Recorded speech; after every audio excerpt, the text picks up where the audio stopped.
Olá a todos, meu nome é Maria Luísa, eu sou acadêmica de medicina e faço parte do grupo do GPenta. E hoje eu vou falar um pouco para vocês sobre o livro do Eric Kandel, Principles of Neuroscience, sexta edição, e eu vou falar mais especificamente sobre o capítulo 11, cujo nome é Overview of Synaptic Transmission. Então ele vem abordar uma visão geral da transmissão sináptica, e ele começa o capítulo abordando o que seria essa sinapse.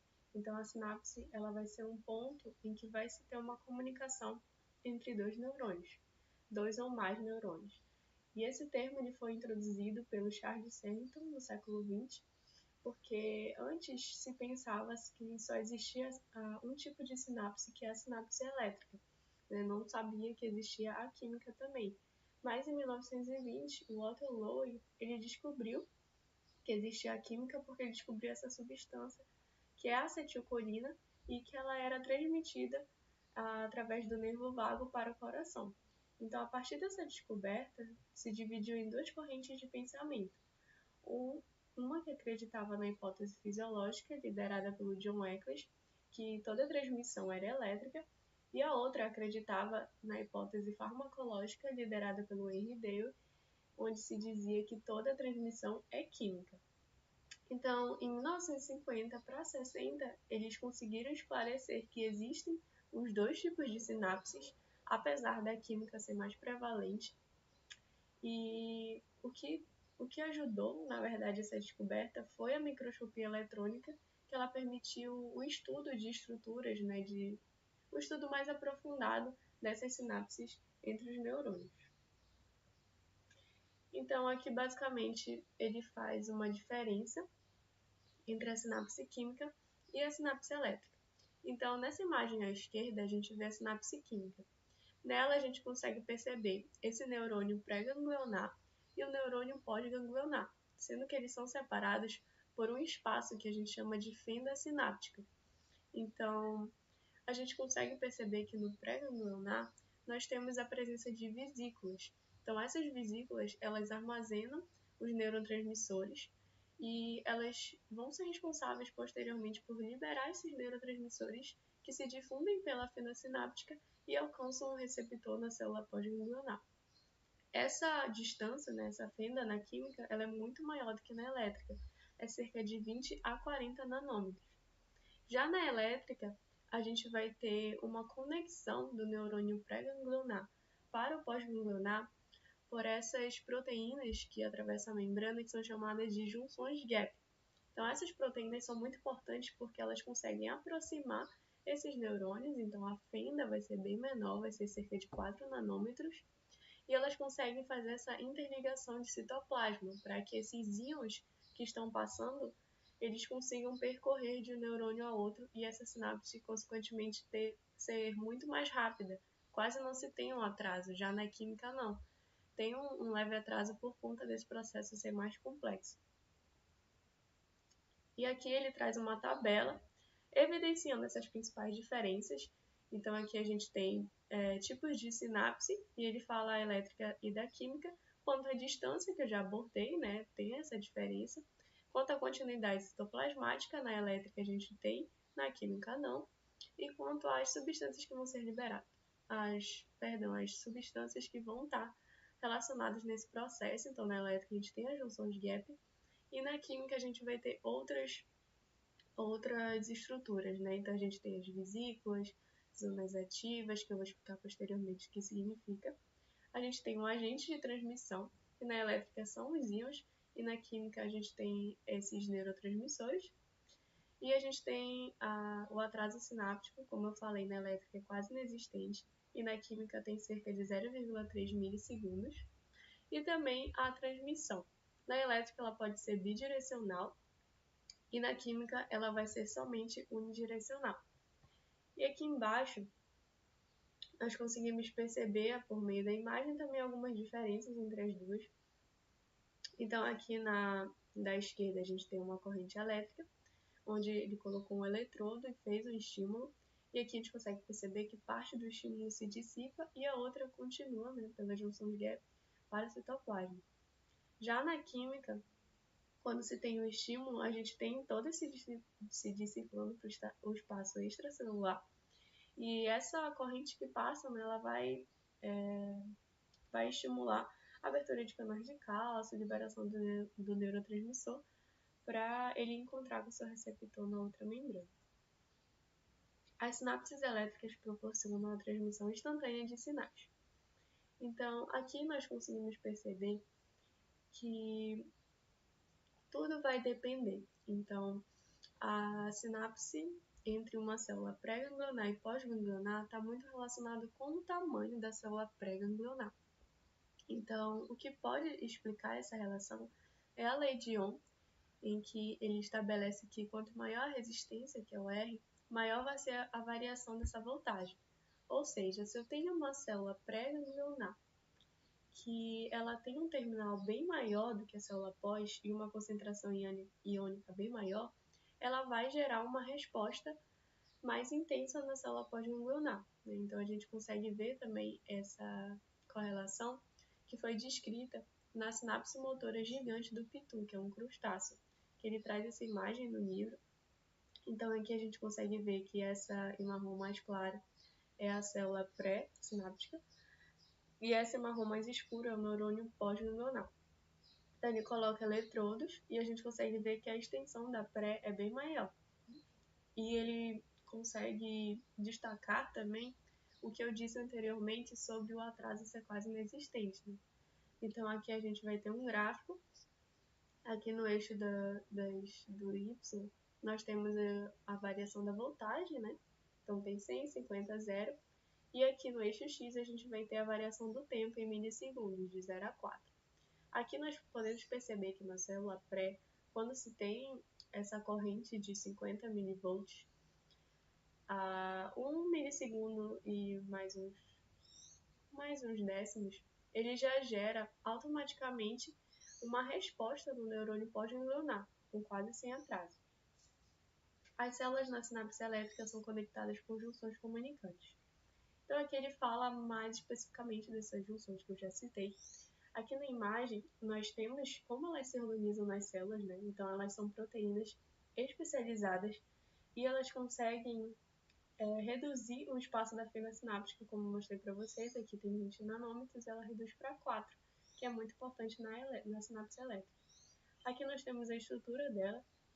Elas atravessam a membrana e são compostas por essas duas estruturas maiores, que são os conexos, e cada conexo é composto por 6 conexinas, que ele separa como sendo essa estrutura aqui. Então, ampliada, nós conseguimos perceber que ela possui um N-terminal, um C-terminal e 4 alfa-hélices, né? Então, são várias outras proteínas. E cada conexina, ela vai ser decodificada por diferentes tipos de gene, dependendo de onde ela se localiza no nosso corpo. Aqui ele demonstra também como é essa organização dessa junção comunicante fechada e aberta, né, que cria seu poro para a passagem do íon. A transmissão elétrica permite disparos rápidos e sincrônicos entre células interconectadas. Então aqui ele vem trazer o questionamento de qual é a real importância da sinapse elétrica. Então, como eu falei, como ela tem essa continuidade citoplasmática pelas junções comunicantes, ela é muito eficiente, ela é muito rápida, então ela vai ser muito útil em situações, por exemplo, de luta ou fuga, que a célula precisa de uma resposta automática. Então, uma característica de resposta também da elétrica é que ela gera uma resposta explosiva, ou seja, nós podemos acoplar uma célula, na verdade, em várias outras, que vão gerar uma resposta naquele exato momento. Um exemplo do que eu acabei de citar é o que acontece na lesma marinha Pliser. Então, aqui na imagem do livro, ele demonstra que essa lesma, quando entra em contato com algum agente estressor, né, ou ameaçador, ela vai liberar uma tinta, e eles fizeram esse estímulo para testar como isso ocorre. Né? Então, aqui na cauda dela, ele está ligado a um neurônio sensorial, e esse neurônio se liga a outros 3 neurônios motores, que vão inervar a glândula de tinta. E esses neurônios também estão interconectados por sinapses elétricas, né? Então ele colocou o eletrodo no A, B e C, E aqui ele demonstrou que a resposta é quase ao mesmo tempo e é explosiva, ou seja, nos três ele gera uma resposta muito forte, né, muito intensa nessa glândula para poder ser liberado. As junções comunicantes exercem um papel na função em doenças gliais. Então, essas junções comunicantes não estão somente em neurônios, elas também estão presentes em astrócitos, que vai auxiliar na formação de uma rede glial, e também elas vão estar presentes nas células de Schwann, que formam a bainha de mielina nos neurônios do sistema nervoso central. Então, aqui nessa imagem a gente consegue perceber como essa conformação. Então, aqui elas vão se enrolar por meio do axônio do neurônio, e o que vai unir uma camada a outra é justamente essas junções comunicantes, que vão permitir a passagem de eletrólitos, metabólitos, enfim. Então, aqui a gente consegue relacionar com algumas doenças genéticas também. A primeira é a Charcot-Marie-Tooth, que é uma doença ligada ao X, onde ocorre uma mutação no gene da conexina 32. E o que acontece? Como a pessoa não tem essa conexina, ela não forma as junções comunicantes, e elas não vão conseguir interligar essas células de Schwann. E o que vai acontecer com a pessoa? Ela vai sofrer uma desmielinização, né? Ela não vai conseguir se acoplar no axônio. A outra é a mutação hereditária no gene da conexina 26. Essa conexina, ela está presente nos neurônios, na verdade, vai estar presente na cóclea, que vai ser responsável por uma formação do líquido, e como não vai ter ela vai ocasionar uma surdez congênita, né? Então, essa mutação é responsável por cerca de metade dos casos de surdez congênita. As sinapses químicas também podem amplificar sinais. Então, como eu falei, na sinapse química, ela vai ter um agente que vai ser o neurotransmissor, que vai ser uma substância química que vai ser liberada de uma célula a outra e vai se ligar no seu receptor posteriormente para gerar ou não uma resposta na célula pós-sináptica. Então, eles vão ser liberados pelo terminal sináptico, por exocitose. O que é o terminal sináptico? Ele é justamente essa extensão do axônio, né? Ele acaba se alargando e ele vai ter uma concentração de vesículas de cerca de 200 vesículas, e cada vesícula ela vai ter milhares de neurotransmissores. E a gente vai possuir também as zonas ativas. As zonas ativas, elas vão ser o local desse neurônio pré-sináptico, onde vai se ter uma maior concentração de vesículas. E elas estão organizadas de maneira estratégica para automaticamente, quando lançar esse neurotransmissor, ele já chegar no seu receptor na célula pós-sináptica. E a gente tem também um atraso na condução justamente por esse processo, né?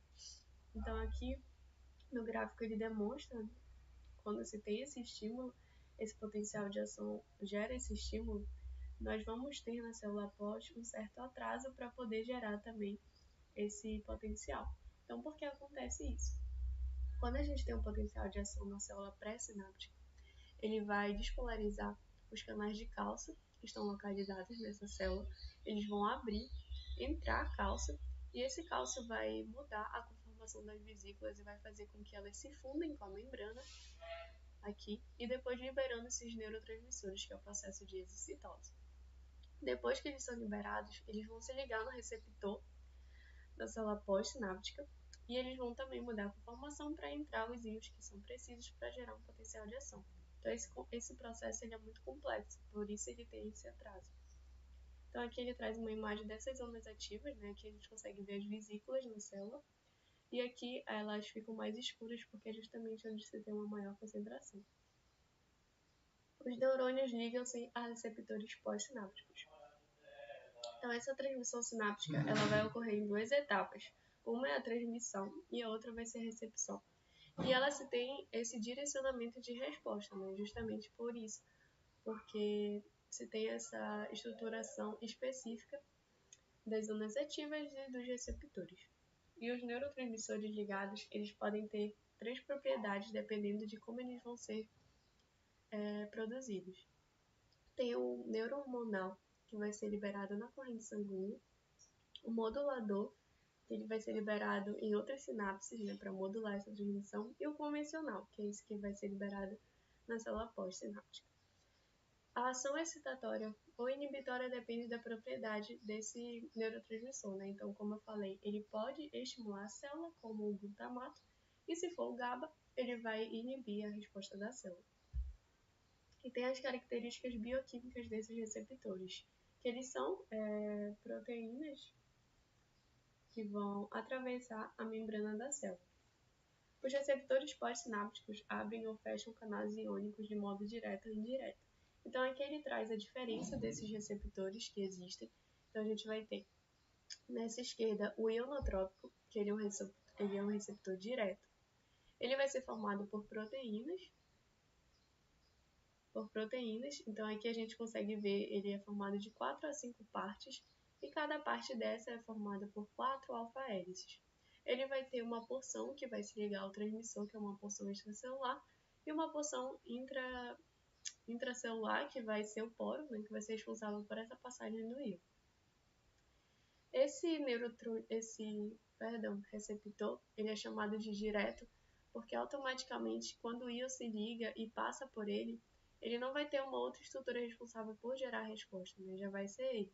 E um exemplo que ocorre é justamente na junção neuromuscular, né? Que a gente vai ter essa ligação e vai ser muito importante para gerar uma resposta instantânea.